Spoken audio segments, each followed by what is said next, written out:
अस्सलाम वालेकुम नाज़रीन, तारीख की दुनिया में खुश आमदेद। मुझे डॉक्टर अली कहते हैं और आज की वीडियो इंतहाई जबरदस्त और सनसनीखेज है एक ऐसे ऑपरेशन की कि जिसे नामुमकिन समझा जा रहा था, लेकिन रेस्क्यू टीमों ने इसे कैसे मुमकिन बनाया, आइए आपको तफसीलात दिखाते हैं। थाईलैंड में बच्चों की एक फुटबॉल टीम ने अपने एक साथी की बर्थडे सेलिब्रेट करने के लिए एक अनोखा एडवेंचर प्लान किया। सारी टीम ने फैसला किया कि वो थीम लॉन केव के अंदर जाकर अपने टीम मेंबर की बर्थडे सेलिब्रेट करेंगे, लेकिन ये भी प्लान ही का हिस्सा था कि कोई भी अपने घर वालों को इस प्लान के बारे में नहीं बताएगा।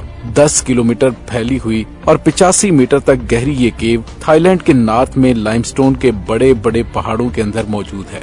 इस गार के अंदर जाना बेशक एडवेंचर तो जरूर था, लेकिन ये एडवेंचर उन बच्चों की जिंदगी का खौफनाक तरीन एडवेंचर होने जा रहा था, जिसका अंदाजा किसी को भी नहीं था। नाज़रीन, ये 23 जून सन 2018 का दिन था। 12 बच्चे जिनकी उम्रें 16 साल थी, उन्होंने अपने 25 साला कोच को भी इस प्लान में शरीक किया और वो लोग अपने बाइसाइकिल पर सवार होकर थीम लॉन्ग केव के अंदर चले गए। उन 13 लड़कों को ये बिल्कुल भी इल्म नहीं था कि उनका ये कदम कितना भयानक होने जा रहा है।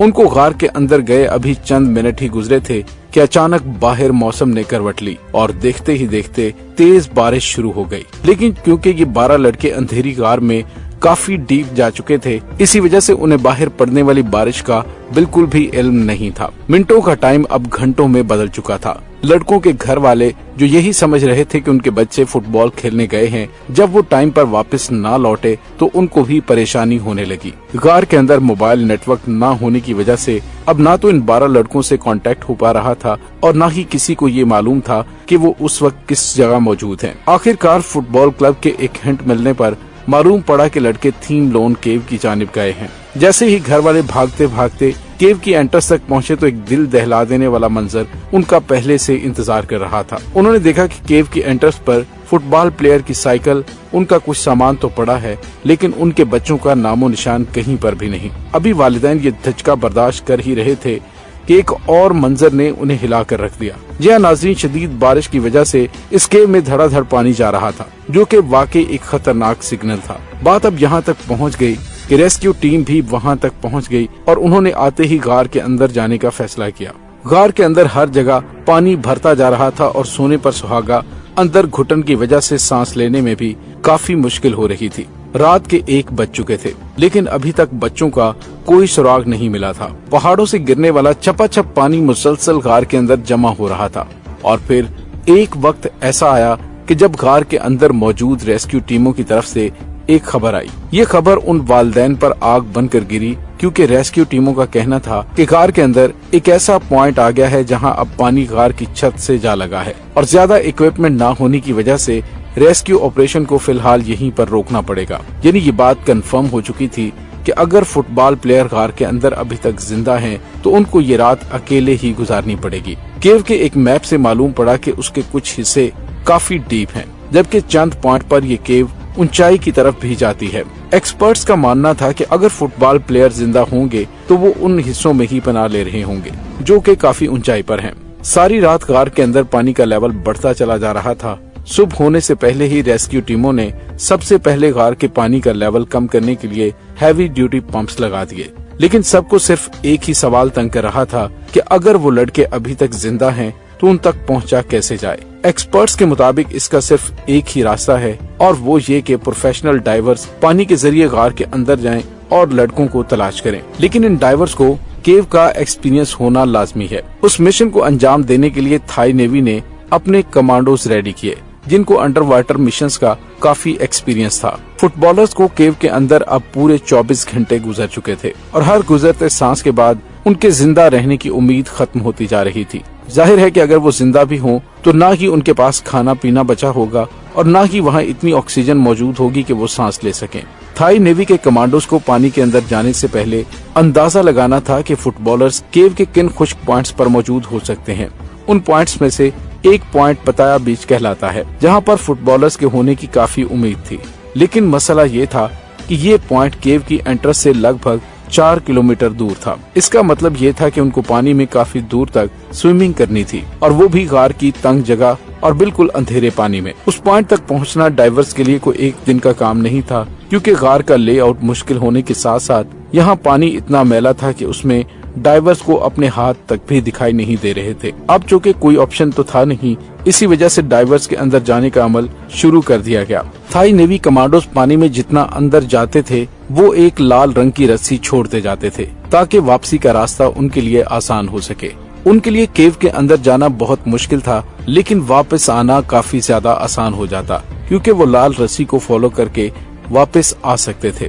पूरे 2 दिन के बाद वो केव के एक ऐसे पॉइंट पर पहुंचे जहां पानी नहीं था, और अच्छी खबर ये थी कि यहाँ किसी भी लड़के की डेड बॉडी नहीं मिली। लेकिन इसका मतलब ये था कि फुटबॉलर्स अभी भी काफी ज्यादा गहराई में मौजूद हैं। नेवी कमांडोज थे तो एक्सपर्ट, लेकिन उनको केव रेस्क्यू का कोई एक्सपीरियंस नहीं था। इसी वजह से उनको हर कदम उठाने के लिए काफी ज्यादा टाइम लग रहा था। अब फुटबॉलर्स को फंसे हुए पूरे 4 दिन गुजर चुके थे। केव के बाहर रेस्क्यू टीमों ने अपना बेस कैंप भी बना लिया था, और अब इंटरनेशनल मीडिया भी इस हादसे को कवरेज दे रहा था। वक्त तेजी से गुजर रहा था। मीडिया कवरेज देखकर पूरी दुनिया से एक्सपर्ट्स के आने का सिलसिला शुरू हो चुका था, लेकिन अभी तक फुटबॉलर्स को ढूंढने के लिए की जाने वाली कोशिशों का कोई नतीजा नहीं निकला था। लिहाजा अब टाइम आ चुका था कि प्रोफेशनल केव रेस्क्यू टीम को बुलाया जाए। तो नाज़रीन, ब्रिटिश केव रेस्क्यू टीम आई, जिनको केव में फंसे लोगों को बचाने का अच्छा खासा एक्सपीरियंस था। अब वो भी मौके पर पहुंच चुकी थी। सबसे पहले उन्होंने पानी के अंदर जाकर सूरत हाल का जायजा लिया, और फिर फैसला किया कि गार से पानी निकालने के अमल को